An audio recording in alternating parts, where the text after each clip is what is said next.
Welcome to ETV prime. మనం ప్రతిసారి చెప్పుకుంటున్నాం రాష్ట్రంలో భూపందేరం, కూటమి ప్రభుత్వంలో ఏపీ రాష్ట్రంలో ఎలా జరుగుతుందో భూపందేరం అనేటువంటిది. ఇది ఊరు పేరు లేని కంపెనీలకి 99 పైసలకి రూపాయికి భూములు కట్టబెట్టడం, 99 ఏళ్ల పాటు లీజుకి ఇచ్చేయటం, మళ్ళీ వాటిని అవసరమైతే పొడిగించుకోవచ్చు అనేటువంటి అగ్రిమెంట్లు, ఇవన్నీ కూడా అసలు ఎంత దారుణం అంటే వాటి వల్ల ఏం ఉద్యోగాలు వస్తాయి, ఎన్ని ఉద్యోగాలు వస్తాయి అనేటువంటిది మాత్రం ఎక్కడా చెప్పరు. అసలు వచ్చే ఉద్యోగాల్లో కూడా లోకల్ ఉద్యోగాలు ఎన్ని, ఇప్పుడు ఎక్కడెక్కడి నుంచో వాడు ఎవరినో తెచ్చుకుంటే ఆ కంపెనీ వాడు, దాంట్లో ఉపయోగం ఏముంది? ఇప్పుడు కియా వచ్చింది, కియా వల్ల లోకల్గా ఎన్ని ఉద్యోగాలు వచ్చాయి? అప్పుడు జగన్మోహన్ రెడ్డి గారి గవర్నమెంట్ కూడా అది ప్రశ్నించడం జరిగింది. 75% లోకల్కి ఇవ్వాలి అని చెప్పేసి ఆయన ఇది పెట్టడం జరిగింది. గూగుల్ డేటా సెంటర్ విషయంలో కూడా ఆయన అప్పుడు ఇది పెట్టడం జరిగింది, షరతులు పెట్టడం జరిగింది. ఇలాంటి షరతులు ఏమీ లేకుండా అడ్డగోలుగా రాయితీలు ఇచ్చేసి, అడ్డగోలుగా భూములు ఇచ్చేసి, కంపెనీలు వచ్చేసి పెట్టుబడులు వచ్చేసి అని చెప్పేసి పారిశ్రామికీకరణ అయిపోయింది. ఇంటికో పారిశ్రామికవేత్త ఏమీ కాదండి. ఇంటికి కనీసం ఒక ఇది వాచ్మెన్ ఉద్యోగం కూడా వచ్చే పరిస్థితి లేదు ఈ కంపెనీల వల్ల అనేటువంటిది పదే పదే రాజకీయ విశ్లేషకులంతా కూడా గగ్గోలు పెడుతున్న విషయం. ఇక తాజాగా ఆ మధ్యన లులు మాల్కి విజయవాడలోని heart of the city RTC భూముల్ని 500 కోట్ల రూపాయలు విలువ చేసేటువంటి భూముల్ని అప్పనంగా కట్టబెట్టేసి లులు మాల్కి తక్కువ ధరకి చేసినటువంటి విషయం. దాని మీద మాజీ మంత్రి, సీనియర్ లీడర్, ఆయన రాజకీయ నాయకులు వడ్డే శోభనాద్రీశ్వరరావు గారు ఫైట్ చేయడం జరిగింది. ఆయన హైకోర్టులో పిల్ వేయటం జరిగింది.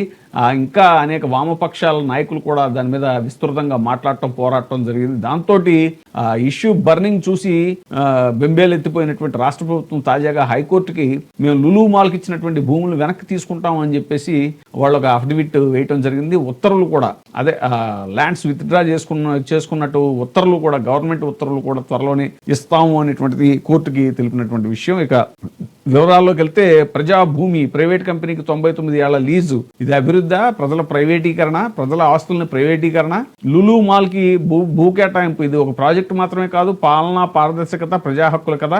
విజయవాడలోని పాత బస్టాండ్ ప్రాంతం ఏపీఎస్ఆర్టీసీకి చెందిన అత్యంత విలువైన భూమి.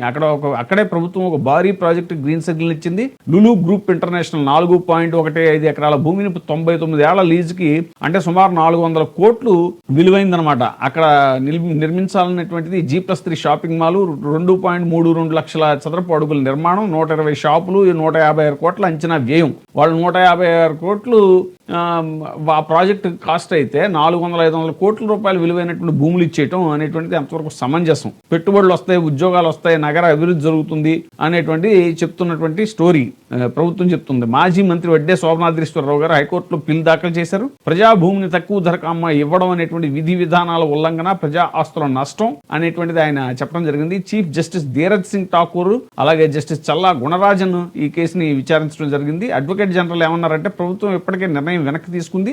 ఏపీఎస్ఆర్టీసీ భూమి అంటే సాధారణ భూమి కాదు, నగర హృదయంలో ఉన్నటువంటి భూమి, ప్రజల డబ్బుతో ఏర్పడినటువంటి ఆస్తి, భవిష్యత్ రవాణా అవసరాలకు కీలకం. ఆర్టీసీ యూనియన్లు కూడా చాలా గట్టిగా తిరగబడ్డారు దీని మీద. ఇది భూమి కాదు, ప్రజల ఆస్తి, దాన్ని ప్రైవేట్ కంపెనీకి ఇవ్వటం అనేటువంటి ప్రజా ద్రోహం అని భారీ నిరసనలు కూడా చేపట్టారు. ఈ ప్రాజెక్టుకు వ్యతిరేకంగా ఆర్టీసీ ఉద్యోగులు, రాజకీయ పార్టీలు, సిపిఐ, సిపిఎం, అలాగే సామాజిక సంస్థలు వాళ్ళంతా అన్నది ఏంటంటే, త్రో అవే ప్రైస్ కి భూమి ఇచ్చేశారు. 99 ఏళ్ల లీజు అనేటువంటిది అన్యాయం, ప్రజా ప్రయోజనాలకు వ్యతిరేకం అని చెప్పేసి సిపిఐ నాయకుడు బాబురావు కూడా అనటం జరిగింది. ఇది ప్రజల పోరాట విజయం, ప్రభుత్వ విజయం అని కూడా అన్నారు. ప్రభుత్వం కూడా ఏమంటుందంటే, పెట్టుబడులు వస్తాయి, ఉద్యోగాలు వస్తాయి, ఆర్టీసీకి ప్రత్యామ్నాయ భూమి ఇస్తాం అంటూ నమ్మబలికిందప్పుడు విలువైన భూమి ఇచ్చి దాని బదులు వేరే భూమి ఇస్తే లాభం ఎవరికి అంటూ కూడా ప్రశ్నలు తలెత్తాయి. కోర్టు ఒత్తిడి పిల్ విషయం వల్ల సీరియస్ అయింది.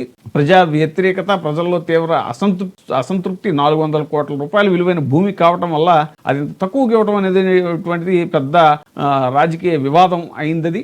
ఇక లులు మాల్ మాత్రమే కాదు, రాష్ట్రంలో భారీగా భూముల కేటాయింపులు జరుగుతున్నాయి. ఆంధ్రప్రదేశ్లో భూ కేటాయింపులు అనేటువంటిది ఇండస్ట్రియల్ పాలసీలో భాగంగా అని ప్రభుత్వం చెప్తున్నా కూడా, పరిశ్రమల కోసం 1000 ఎకరాల భూమిని అప్పనంగా కట్టబెట్టడం అనేటువంటిది ఏమాత్రం తగదు అంటున్నారు. ఇక electronics, food processing, pharma, textiles, ports, logistics, ఇలా చాలా రంగాల్లో ఈ భూములు అప్పనంగా దారాదత్తం చేస్తున్నారు. కానీ వాటి వల్ల వచ్చేటువంటి ఉద్యోగాలు ఎన్ని అనేటువంటిది మాత్రం రాష్ట్ర ప్రభుత్వం ఎక్కడ కమిట్ అవ్వట్లేదు. మొత్తానికి లులు మాల్ విషయంలో వడ్డే శోభనాద్రీశ్వరరావు గారు చాలా అద్భుతమైన విజయాన్ని సాధించారు. ఆయనకి ఆంధ్రప్రదేశ్ ప్రజలందరి తరఫున కూడా వీటీవీ ప్రైమ్ అభినందనలు తెలియజేస్తుంది. Hats off sir. ఇప్పుడే సబ్స్క్రైబ్ చేయండి, లైక్ చేయండి, షేర్ చేయండి. టీవీ ప్రైమ్, మీ ఉత్తమాభిరుచుల సమ్మేళనం.